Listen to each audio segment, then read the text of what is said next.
Hi everyone, welcome to our channel. So आज हम class 7 civics का चैप्टर नंबर 1 ऑन इक्वालिटी को complete करने वाले हैं। सो फर्स्टली कुछ की एलिमेंट्स देख लेते हैं डेमोक्रेटिक गवर्नमेंट की। तो फर्स्टली आपको ये जानने की ज़रूरत है कि डेमोक्रेटिक गवर्नमेंट होती क्या है। एक ऐसी गवर्नमेंट जिसके अंदर लोग खुद अपने रिप्रेजेंटेटिव को चुनते हैं, जैसे कि प्राइम मिनिस्टर के इलेक्शन हो रहे हैं, लोग उसे खुद वोट डालकर खुद अपनी चॉइस से अपने रूलर को चुन रहे हैं। ठीक है, यहाँ पर कोई भी डिक्टेटरशिप नहीं है, कोई नॉर्थ कोरिया वाला सीन नहीं चल रहा है इंडिया के अंदर। यहाँ डेमोक्रेटिक गवर्नमेंट है। ठीक है, लोगों की वोट से एक सरकार बन रही है। तो बेसिकली डेमोक्रेटिक गवर्नमेंट के अंदर कौन कौन से की एलिमेंट्स होते हैं, मतलब इनके बिना तो एक डेमोक्रेटिक गवर्नमेंट पॉसिबल नहीं है। तो वो है आपका सबसे पहले पीपल्स पार्टिसिपेशन, लोगों का पार्टिसिपेशन है। जब तक लोग वोट नहीं डालेंगे तो तब तक हमारी जो सरकार है हम उसे डेमोक्रेटिक नहीं कह सकते हैं। ठीक है, अब रेजोल्यूशन ऑफ कॉन्फ्लिक्ट, कोई भी लोगों के बीच में कॉन्फ्लिक्ट्स आ रहे हैं, किसी भी पार्टी के बीच में और लोगों के बीच में कॉन्फ्लिक्ट्स आ रहे हैं तो उसे रिजॉल्व किया जाए। ठीक है, एंड इक्वालिटी एंड जस्टिस हो, वहाँ पर सभी को इक्वालिटी मिले। ठीक है, एंड न्याय मिले, जस्टिस मिले। इक्वालिटी इन इंडियन डेमोक्रेसी, हमारी भारतीय डेमोक्रेसी के अंदर क्या क्या इक्वालिटीज़ आपको प्रोवाइड होती हैं। इक्वल राइट टू वोट होता है सभी को। ठीक है, एक डेमोक्रेटिक कंट्री के अंदर, फॉर एग्जांपल हमारा इंडिया ही, उसके अंदर जो भी एडल्ट्स 18 अबव होते हैं उन सभी को वोट देना अलाउड है। ठीक है, उनका रिलीजन नहीं देखा जाएगा, ना ही उनकी एजुकेशन देखी जाएगी, ना उनकी कास्ट, ना ही उनका कुछ ऐसे बैकग्राउंड देखा जाएगा कि वो रिच है या फिर पुअर है। जितने भी हमारे इंडियन सिटीजन्स अबव 18 हैं, एडल्ट्स हैं, उन सभी को राइट टू वोट दिया गया है। उसे ही हम क्या कहते हैं, यूनिवर्सल एडल्ट फ्रेंचाइजी। ठीक है, जो हमारा यूनिवर्सल एडल्ट फ्रेंचाइजी है उसका एक बेसिक प्रिंसिपल है, बेसिक आइडिया है कि वो इक्वालिटी पर काम करे। ठीक है, देखो यहाँ पर आप इक्वालिटी देख पा रहे हैं, नहीं तो इनइक्वालिटी कहाँ हमें दिखती, जहाँ पर किसी रिलीजन के बेसिस पर कि सिर्फ और सिर्फ इस पर्टिकुलर रिलीजन का ही बंदा वोट देने जा सकता है, ऐसा तो नहीं है। यहाँ पर इक्वालिटी है, चाहे वो किसी भी रिलीजन का हो, चाहे वो हिंदू हो, चाहे क्रिश्चियन हो, चाहे सिख हो, चाहे मुस्लिम, सभी को राइट टू वोट गिवन है। And other kinds of equality, दूसरे तरीके की इक्वालिटी आपको क्या क्या गिवन है इंडियन डेमोक्रेसी के अंदर। तो बेसिकली हमने अपने भारत देश में देखा हुआ है कि इनइक्वालिटी का मेन बेस है पॉवर्टी। लोग कैसे किसी दूसरे इंसान से भेदभाव करते हैं गरीबी के कारण।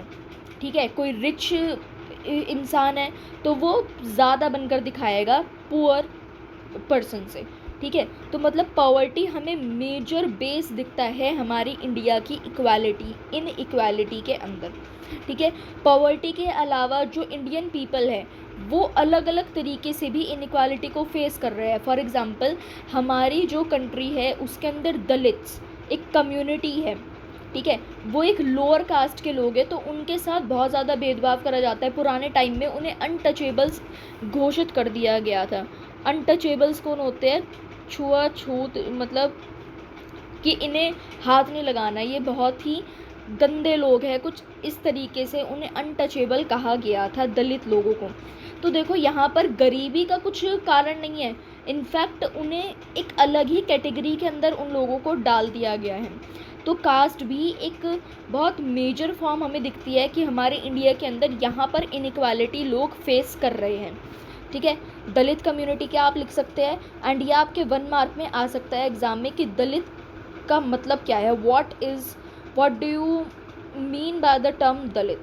तो दलित का मतलब होता है, दलित वर्ड का मतलब होता है ब्रोकन। ये एक ऐसे टर्म है जो कि लोअर कास्ट के लोगों को आइडेंटिफाई करने के लिए, बेसिकली उन्हें एड्रेस करने के लिए इस वर्ड का यूज़ करा जाता है। A few things why some people are treated unequally, एक कुछ ऐसी चीज़ें जिससे कि लोगों को अनईक्वली बहुत ट्रीट किया गया है, उनके कास्ट के बेसिस पर बहुत मतलब डिस्क्रिमिनेशन उनके बीच में हो रहा है और उनके साथ इनइक्वालिटी की जा रही है। कास्ट के बेसिस पर, रिलीजन के बेसिस पर, और उनके क्या क्लास बैकग्राउंड है, वो रिच है, पुअर है, उनके मतलब पूर्वज वगैरह कैसे रहे हैं, इसमें भी बहुत ज़्यादा अनइक्वल उन्हें ट्रीट किया जाता है उनके जेंडर के बेसिस पर। जैसे कि फ़ीमेल को बहुत ज़्यादा अनइक्वल ट्रीट किया जाता है, उनके साथ डिस्क्रिमिनेशन किया जाता है काम के, जैसे वेजेस मिलने में, वेजेस आपके जो डेली काम करने पर जो वेजेस आपको मिलते हैं, उसके अंदर भी आप फीमेल्स के साथ डिस्क्रिमिनेशन किया जाता है। रिकॉग्नाइजिंग डिग्निटी, डिग्निटी को आप कैसे रिकॉग्नाइज कर सकते हैं, ये वर्ड आप पहली बार सुन रहे होगे, ये डिग्निटी क्या वर्ड है।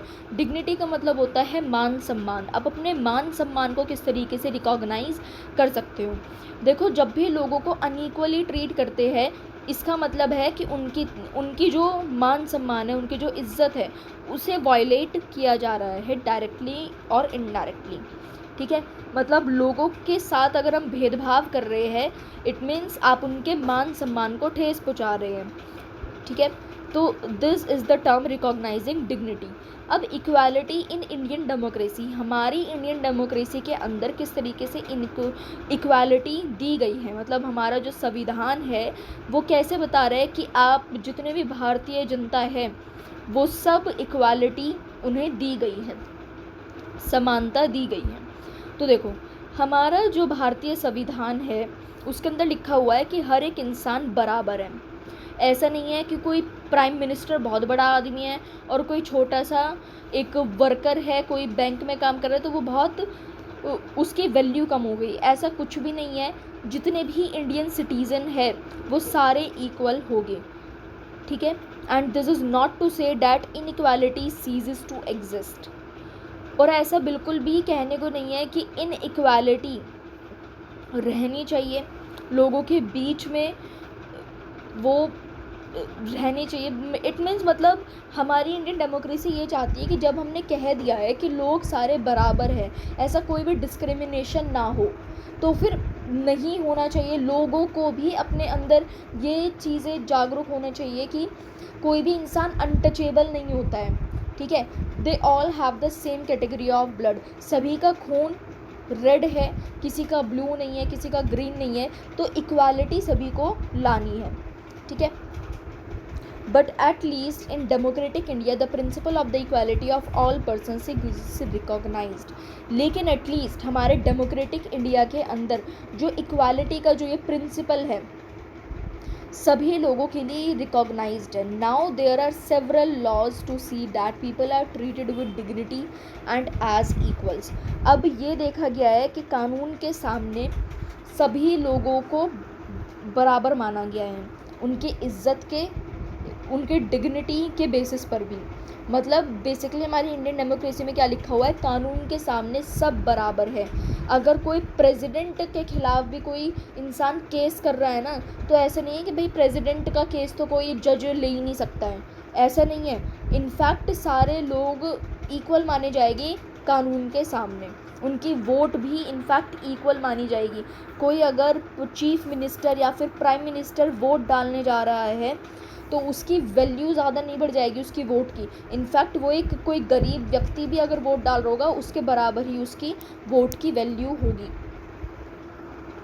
ठीक है, तो ये आपकी बुक के अंदर भी क्वेश्चंस दिए गए थे, सॉरी ये इमेजेस दी गई थी।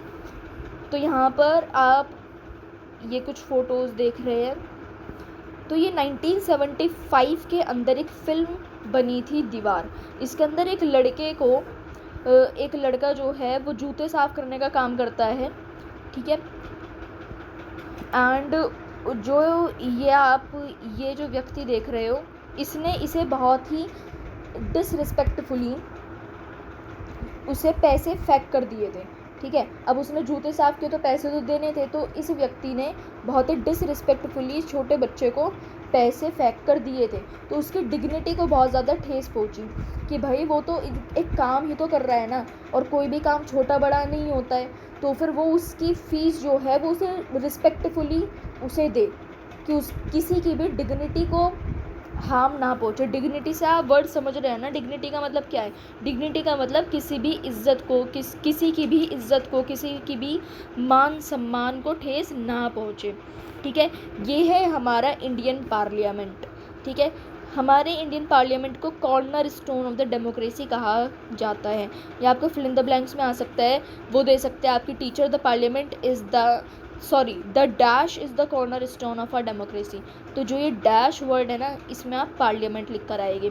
पार्लियामेंट हमारे डेमोक्रेसी का कॉर्नर स्टोन है, और हम इसके अंदर वोट डालकर अपने रिप्रेजेंटेटिव्स को रिप्रेजेंट करते हैं, अपने आप को रिप्रेजेंट करते हैं। क्योंकि देखो, अब हर एक इंसान तो पार्लियामेंट में जाके अपनी फरमाइशें नहीं बता सकता है, बल्कि वो वोट देते हैं। ठीक है, वो वोट डालते हैं ऐसे रिप्रेजेंटेटिव को। रिप्रेजेंटेटिव का मतलब एक ऐसे व्यक्ति को वो वोट डालते हैं, एक ऐसे पॉलिटिकल लीडर को वो वोट डालते हैं मतलब वो अपनी सारी फरमाइशें उस लीडर को बताएंगे। ठीक है, कि हमें ये करवाना है, हमें अपनी कम्युनिटी के लिए ये करवाना है। तो जो वो एक लीडर है, वो आपकी कम्युनिटी को, आपको रिप्रेजेंट करेगा पार्लियामेंट के अंदर। अब 140 करोड़ पॉपुलेशन है इंडिया की, वो सारी पार्लियामेंट में जाकर बैठ जाए तो ऐसे तो काम नहीं चलेगा। वो इसी वजह से वोट देकर एक आदमी को जितवाते हैं, जिससे कि वो उनके लिए काम करें। तो बेसिकली ये हमारा ही राज चलता है इंडिया में। ठीक है, लोगों का ही राज चल रहा होता है। इसी वजह से हम क्या कहते हैं इसे, हमारी Indian democracy. So there are certain provision provided in the constitution for the recognition of equality. Basically कुछ प्रोविज़न्स है कि हमारे कॉन्स्टिट्यूशन के अंदर इक्वालिटी को हम रिकॉग्नाइज़ कर पाए कि क्या हम इक्वल इंसान है भी या फिर नहीं है। Every person is equal before the law. हर एक इंसान कानून के सामने बराबर है। No person can be discriminated against on the basis of their religion, race. Race का मतलब क्या होता है? Skin colour. जैसे अफ्रीका के अंदर उनके स्किन कलर के बेसिस पर उन्हें डिस्क्रिमिनेट किया जाता था। कास्ट, प्लेस ऑफ बर्थ और वेदर दे आर फीमेल और मेल। मतलब कोई भी इंसान के साथ भेदभाव नहीं किया जा सकता है उनके रिलीजन के बेसिस पर, उनके स्किन कलर के बेसिस पर, कास्ट पे, या फिर प्लेस ऑफ बर्थ, या फिर वो मेल है या फिर फीमेल। मतलब किसी भी बेसिस पर हम किसी भी इंसान के साथ भेदभाव नहीं कर सकते हैं। ठीक है, हर एक इंसान को ये एक्सेस किया गया है, मतलब ये अनुमति दी गई है कि वो पब्लिक प्लेसेस को यूज़ कर सकते हैं। जो प्लेग्राउंड्स है, जो होटल्स पब्लिक प्लेसेस के लिए है, वो उसके अंदर वो जा सकते हैं, शॉप में जा सकते हैं, मार्केट में जा सकते हैं। And most important, untouchability constitution ने ख़त्म कर दी है। हमारे संविधान में लिखा हुआ है कि ऐसे छुआछूत की प्रथा को कुछ भी नहीं है आज के बाद। ठीक है, तो अनटचेबिलिटी भी उन्होंने अबॉलिश कर दी है कॉन्स्टिट्यूशन में। अब ऐसे दो तरीके बताओ जो कि सरकार ने कोशिश की है कि वो लोगों के बीच में इक्वालिटी लेकर आए। तो ऐसे कौन से हैं? एक तो भाई हमें पता है कॉन्स्टिट्यूशन के अंदर ऐसे ऐसे लॉज लाए गए हैं कि जिससे कि सभी लोग समान रहें। जैसे अनटचेबिलिटी वो लेकर आए थे लॉ। एंड दूसरा, गवर्नमेंट ऐसी प्रोग्राम्स एंड स्कीम्स लेकर आए जिससे कि जो डिसएडवांटेज्ड कम्युनिटीज़ हैं, मतलब जो पिछड़ी जाति, पिछड़े वर्ग के जो लोग हैं, वो थोड़े आगे आ पाए। जैसे कि हमारे कॉन्स्टिट्यूशन के अंदर रिजर्वेशन का था, जो भी SC ST है उन्हें रिजर्वेशन दी जाती है कि वो जो लोग हैं वो आगे बढ़ पाए। रिजर्वेशन का मतलब क्या है कि इस कम्युनिटी के ये लोग, इनके लिए ये सीट फिक्स्ड है। जैसे कि कॉलेज के अंदर अगर 15,000 सीट है तो उसमें से 1,000 सीट इन लोगों के लिए रिजर्व्ड है कि इन सीटों पर सिर्फ इसी कम्युनिटी के लोग रहेंगे। तो देखो उन्हें कितना ज़्यादा सपोर्ट मिला, क्योंकि उन लोगों के साथ पहले पुराने टाइम में बहुत बुरे काम किए गए हैं, और आज के टाइम पर उन्हें थोड़ा सा सपोर्ट मिल रहा है कि वो थोड़ा आगे जा पाए। ठीक है, जैसे कि पॉलिटिक्स के अंदर भी अगर पार्लियामेंट के अंदर इतने MLA बैठ रहे हैं, इतने MPs बैठ रहे हैं, तो उसमें फिक्स्ड रहते हैं कि SC इतने रहने हैं, एसटी इतने रहने हैं और बाकी के जनरल कैटेगरी वाले इतने रहने हैं, ठीक है। तो ऐसे ही सरकार ने कई सारे प्रोग्राम्स एंड स्कीम्स चलाए हैं जिससे कि जो हमारी डिसएडवांटेज्ड कम्युनिटीज़ है वो थोड़ा उनकी मदद हो पाए। And one of the steps taken by the government includes the mid day meal scheme. अब एक स्टेप और सरकार ने लिया है जैसे कि मिड डे मील स्कीम का। अब फॉर एग्जांपल सरकारी स्कूलों के अंदर अटेंडेंस बहुत ज़्यादा कम है, मतलब बच्चे इतने जाते नहीं हैं क्योंकि उनके पेरेंट्स वगैरह जो है उन्हें इतना पता नहीं होता है कि स्कूल में क्या है क्या नहीं है, ठीक है। तो फिर इसीलिए गवर्नमेंट ने एक मिड डे मील स्कीम चलाई कि बच्चे वहाँ पर खाना खाने के लिए तो आए स्कूल के अंदर, तो खाना खाने के लिए आएंगे तो पढ़ेंगे तो है ही वहाँ पर। तो वो बच्चे मिड डे मील स्कीम से थोड़ा इन्फ्लुएंस हुए, ठीक है। अटेंडेंस थोड़ी बढ़ने लगी स्कूलों के अंदर, सरकारी स्कूलों के अंदर, कि जिससे बच्चे के अंदर नरिशमेंट भी बनी रहे और वो डेली स्कूल आए भी, ठीक है। अब देखो जैसे कि यहाँ पर उत्तराखंड के एक गवर्नमेंट स्कूल के अंदर ये मिड डे मील दिया जा रहा है। अब issues of equality in Indian democracy, हमारी इंडियन डेमोक्रेसी के अंदर क्या क्या इश्यूज़ होते हैं इक्वालिटी के। इंडिया ही एक ऐसी डेमोक्रेटिक कंट्री है जिसके अंदर इनइक्वालिटी अभी तक भी है। देखो कुछ हमें तो दिख रहा है कि हाँ हम शहरों में रह रहे हैं तो यहाँ इनइक्वालिटी कुछ ऐसा है ही नहीं, कुछ डिस्क्रिमिनेशन वगैरह ऐसा भेदभाव वगैरह कुछ होता ही नहीं है। बट अगर हम अभी भी इंडिया के कुछ गाँव वगैरह में जाएंगे ना तो वहाँ पर अभी भी SC ST लोगों के साथ भेदभाव करा जाता है, ठीक है। और हम क्या कहते हैं, इंडिया तो भाई एक डेमोक्रेटिक कंट्री है। डेमोक्रेटिक शब्द बहुत बड़ा है, ठीक है। डेमोक्रेसी पाने के लिए बहुत लड़ाई करी जाती है, बहुत जंग लड़ी गई है इस डेमोक्रेटिक कंट्री को बनाने के लिए, लेकिन इंडिया तो अभी भी इनइक्वालिटी है, कहीं ना कहीं एग्जिस्ट कर रही है इंडिया के अंदर। एंड कुछ लोग तो अभी भी स्ट्रगल कर रहे हैं कि हमें भी इक्वालिटी मिले, हमें भी समान भावना मिलनी चाहिए। इंडिया के अलावा भाई दूसरी भी डेमोक्रेटिक कंट्रीज़ हैं हमारे वर्ल्ड के अंदर जो कि अभी भी उनकी भी कुछ कम्युनिटीज़ अभी भी स्ट्रगल कर रही है इसकी इशू को लेकर, इक्वालिटी को लेकर। फॉर एग्ज़ाम्पल USA के अंदर है अफ्रीकन एंड अमेरिकन के जो भी एंसेस्टर्स स्लेव बनकर स्लेव मतलब अफ्रीका के लोग थोड़े ब्लैक कलर के होते हैं, ठीक है। अफ्रीका के लोग ब्लैक कलर के होते हैं तो उन्हें पुराने टाइम में उनके पूर्वजों को दास बनाकर अमेरिका के अंदर USA के अंदर लेकर आए थे, ठीक है। ब्रिटिशर्स लेकर आए होंगे तो वहाँ पर जो उनकी पीढ़ी चलती हुई आ रही है उन अफ्रीकन्स के साथ आज भी डिस्क्रिमिनेशन किया जाता है ये समझ के कि भाई इनके तो पूर्वज हमारे दास रह चुके हैं। USA वाले ये सोचते हैं कि इनके तो पूर्वज हमारे दास रह चुके हैं तो अभी भी ये ऐसे ही, तो उनके साथ इनइक्वालिटी बहुत की जाती है, ठीक है। क्योंकि वो एक तो अलग ही उनकी अपीयरेंस थोड़ी अमेरिकन ज़्यादा बनकर दिखाते हैं क्योंकि उनका वाइट कलर की स्किन है, उनकी बिल्कुल फेयर स्किन है। एंड दूसरे जो अफ्रीकन है वो बिल्कुल ब्लैक कलर स्किन होती है, तो वो एक तो कलर के बेसिस पर भी उनका डिस्क्रिमिनेशन करेंगे और दूसरा कि जो अफ्रीकन लोग हैं जो वो ब्लैक कलर के लोग हैं उनके साथ रेशियल डिस्क्रिमिनेशन किया जाता था। रेशियल डिस्क्रिमिनेशन का मतलब रंग के बेसिस पर भेदभाव करना, रेशियल डिस्क्रिमिनेशन।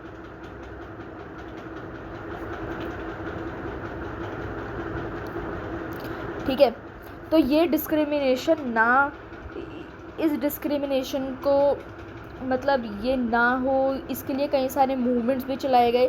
जैसे 1950s में एक ऐसा मूवमेंट चला कि अफ्रीकन एंड अमेरिकन्स को इक्वल राइट्स मिलने चाहिए, कि अफ्रीकन को भाई इतना पीछे रखा जा रहा है एंड अमेरिकन लोग इतना ज़्यादा उनके ऊपर अत्याचार कर रहे हैं, ठीक है। अब हम पढ़ेंगे रोज़ा पार्क्स के बारे में। रोज़ा पार्क्स एक अफ्रीकन अमेरिकन वुमन है, change the course of American history with one defiant act. रोज़ा पार्क्स एक अफ्रीकन अमेरिकन वुमन है, इन्होंने पूरी एक अमेरिकन हिस्ट्री बदल दी थी एक एक्ट करके। तो देखो रोज़ा पार्क्स 1913 में पैदा हुई थी एंड 2005 में उनकी डेथ हो गई थी। ये एक अफ्रीकन अमेरिकन वुमन है अफ्रीकन अमेरिकन का मतलब जो इनके एंसेस्टर्स थे, ये अफ्रीका से आई हुई है, और जो इनके पूर्वज थे वो अफ्रीका, बेसिकली ये है अफ्रीकन, ठीक है, क्योंकि इनके जो पूर्वज है वो अफ्रीका से अमेरिका लाए गए थे दास बनाकर, स्लेव्स बनाकर, ठीक है। तो वो अब उनकी जो पीढ़ी चलती हुई आई है, ये वो एक लेडी है, ठीक है। Tired from a long day at work, she refused to give up her seat on a bus to a white man on 1 December 1955. Basically वो बहुत थकी हारी अपने काम करती हुई आई थी, तो उन्होंने मना कर दिया अपनी सीट देने के लिए बस के अंदर एक वाइट मैन को, ठीक है, वो अमेरिकन होगा। 1 दिसंबर 1955 की ये बात है। तो जो उन्होंने मना किया था उस दिन started a huge agitation against the unequal ways in which African Americans were treated and which came to be known as the Civil Rights Movement. तो जो उन्होंने उस दिन मना किया था उस वाइट मैन को, क्योंकि देखो उस टाइम पर तो ऐसा था कि कोई ब्लैक वुमेन किसी वाइट मैन के सामने बोल दे वो तो बहुत बड़ी बात होती थी, मतलब कोई बोल ही नहीं सकता था, क्योंकि वाइट जो लोग थे उनका इतना ज़्यादा इन्फ्लुएंस कर रखा था उन लोगों को, बहुत अत्याचार उनके ऊपर होते थे उन लोगों के ऊपर। तो जो उन लेडी ने हिम्मत करके जो ऐसे उसके इग्नोरेंस में जो बात बोली थी, तो वहीं से एक स्टार्ट हुआ civil rights movement. The civil rights act of 1964 prohibited discrimination on the basis of race, religion और national origin. Civil rights act 1964 ने प्रोहिबिट कर दिया, निषेध लगा दिया कि जो भी भेदभाव किसी भी रेस, कलर, स्किन कलर के बेसिस पर होता है, रिलीजन के बेसिस पर होता है, या फिर नेशनल ओरिजिन, कि चाहे वो अफ्रीकन है चाहे अमेरिकन है, किसी के साथ भी भेदभाव नहीं किया जाएगा। It also stated that all schools would be open to African American children and that they would no longer have to attend separate schools specially set up for them. अब बेसिकली ये भी बताया गया 1964 के एक्ट के अंदर कि जो स्कूल्स अफ्रीकन के लिए अलग बनाए गए थे, अमेरिकन के लिए अलग बनाए हुए थे, वो बंद कर दिए जाएंगे और सारे जो बच्चे हैं वो एक ही तरीके के स्कूल के अंदर जाएंगे। मतलब अफ्रीकन और अमेरिकन दोनों को बड़ा ही अलग अलग लगता होगा, तो अब जो भी बच्चे हैं वो एक ही क्लास के अंदर बैठेंगे, चाहे वो अफ्रीकन हो चाहे अमेरिकन हो, ठीक है। उनके लिए कोई अलग से स्कूल बनाने की उन्हें ज़रूरत नहीं है।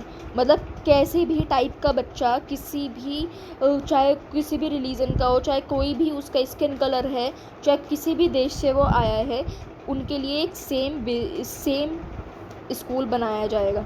जिससे कि हमें क्या पता चलता है, एक इक्वालिटी लाने की कोशिश की गई है इस एक्ट के द्वारा, ठीक है। However despite this a majority of African Americans continue to be among the poorest in the country.